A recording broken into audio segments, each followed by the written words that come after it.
Yes, Kenya. Tamu sana, yes, tamu sana.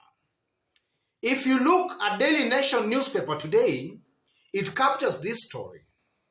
Ruto and the price of quitting Jubilee. Then at the top there, threat. Ruling party says it will kick out rebels during its national delegates conference.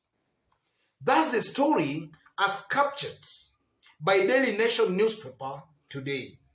And if you go through that story, it's just telling us of the legal implications assuming Jubilee party expels William Ruto.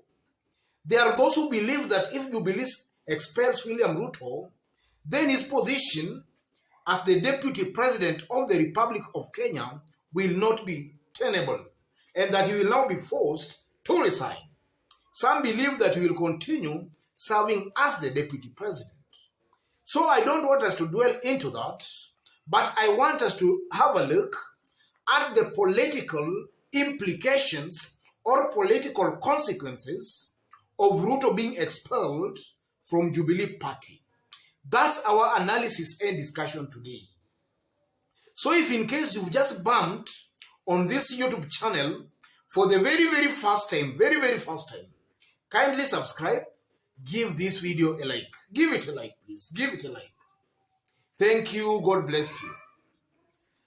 I believe there are 5 political consequences that will occur as a result of William Ruto being kicked out or being expelled out of Jubilee party. There might be other reasons, but I've tried to summarize them into 5 reasons for you and me to understand one another better. The first consequence is that William Ruto most likely will lose the sympathy votes he's currently enjoying in Mount Kenya. Because our politics is largely ethnic, and it's something that will stay here with us for some years to come.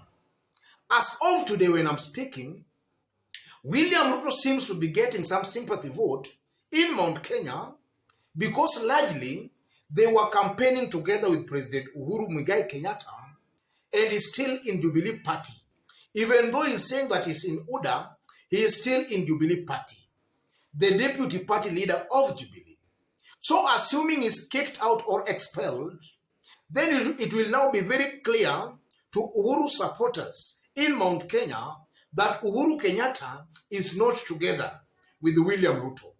Because even as late as of today, some Uhuru Kenyatta supporters still believe they are together with Ruto. And some still have that feeling that maybe the president will change his mind and just support William Ruto. So if he's kicked out of Jubilee party, he's most likely to lose that sympathy vote because those residents or Uhuru Kenyatta supporters will now see clearly that Uhuru and Ruto are not together. So it will now turn ethnic. Uhuru supporters will go with him. William Ruto supporters will go with him. Secondly, William Ruto is most likely also to lose leaders who are following him courtesy to being in the ruling party. That's also a given fact, ladies and gentlemen, because I know we have some leaders who are following William Ruto today because they say or they see William Ruto as being in the ruling party. So they are just following him courtesy to his being in the Jubilee party. Yes, the government's party. So if he's kicked out of the government's party or Jubilee, then some of these leaders might just start deserting him. Because now he will be seen as now getting away from power. He will be seen now as being isolated or being driven away from power. So those leaders will just abandon him or desert him altogether. That's also one consequence that William Ruto has to prepare if he wants to quit Jubilee party or if in case he is expelled. And then another thing, there is also this thing, the perception factor. In Kenya, largely, having witnessed what transpired in the year 2007, when Raila Amolo Odinga is widely believed to have won the election, but the results went to somebody else. Then 2013 and also 2017. A good portion of Kenyans have got a very, very strong feeling that to win a presidential election in Kenya, it takes more than just being voted for by Kenyans, or rather through the ballot. It takes more than that. And Kenyans strongly believe that to win a presidential election in Kenya, then maybe you need both the people on the ground and also you need the system or the deep state. So assuming William Ruto is kicked out of Jubilee or is expelled out of Jubilee, or rather is expelled from Jubilee, then it's going to lose that perception. Kenyans are going to see William Ruto as somebody who is most likely to lose the election, because now he won't be together with the deep state, rather the system. It will appear to Kenyans that now William Ruto is at war with the system or the deep state. But as of today, he's still the deputy party leader of Jubilee, a government party. So that still confuses some Kenyans. Some also even feel that maybe the system can actually help William Ruto even to win election next year. But if he's expelled, then he will lose that perception war. It will now be seen that he's very, very far from the system, very, very far from the deep state, something that he desperately needs maybe to make a serious stab or even to win the presidency. So as he loses that perception, some Kenyans might also decide not to support him or to go his way because they believe that he will lose. So they can decide to go the opposite side, which they will believe will be closer to the system or to the deep state, because every person just wants to identify with the winning side. Another consequence, ladies and gentlemen, assuming William Ruto is kicked out of Jubilee, it will now mean Jubilee will start restructuring itself afresh.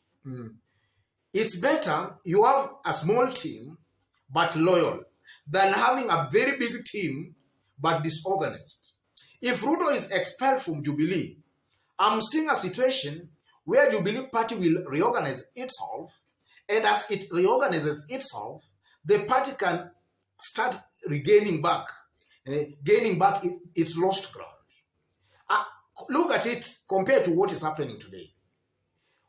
William Ruto is in Jubilee as of today, but he's marketing a different party. He's marketing his other party. So in a nutshell, he's just urinating from inside. Let me use that word. So assuming he's kicked out, I'm seeing a situation where the few lieutenants left in Jubilee Party most likely will be more loyal, and Jubilee Party might just strengthen itself once again. That's also a possibility, because when Ruto is still there, then I think it's just confusion is creating inside there. And then fifthly and finally, assuming he's also kicked out of the Jubilee Party, I'm seeing William Ruto getting sympathy by portraying himself as somebody not in government. Even though he will still be the deputy president of Kenya and still in government, I'm seeing him coining a very nice propaganda around that, and some Kenyans will just believe that he's not in government. So in one way or the other, that also has the potential of actually giving him some sympathy votes. And maybe his bottom-up or hustler narrative, he will just find a way now of maybe convincing some few people into believing that if he's elected the president, then he might fulfill on the promises he's giving them about the bottom-up kind of a narrative.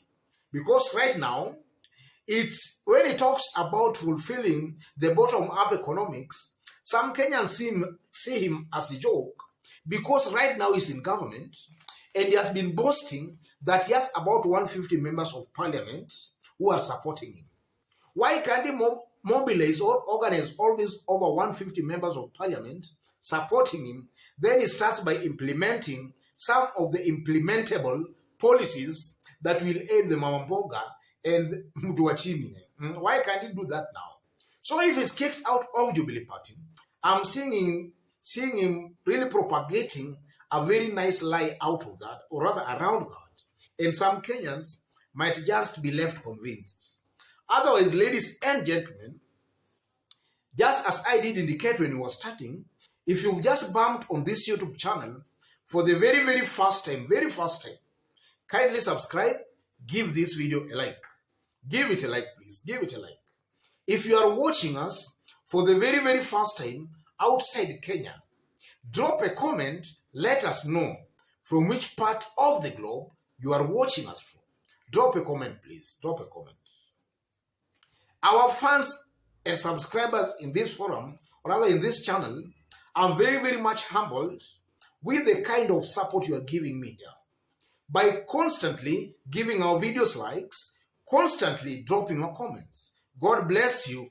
God bless Kenya. Tamu sana, tamu sana, tamu sana.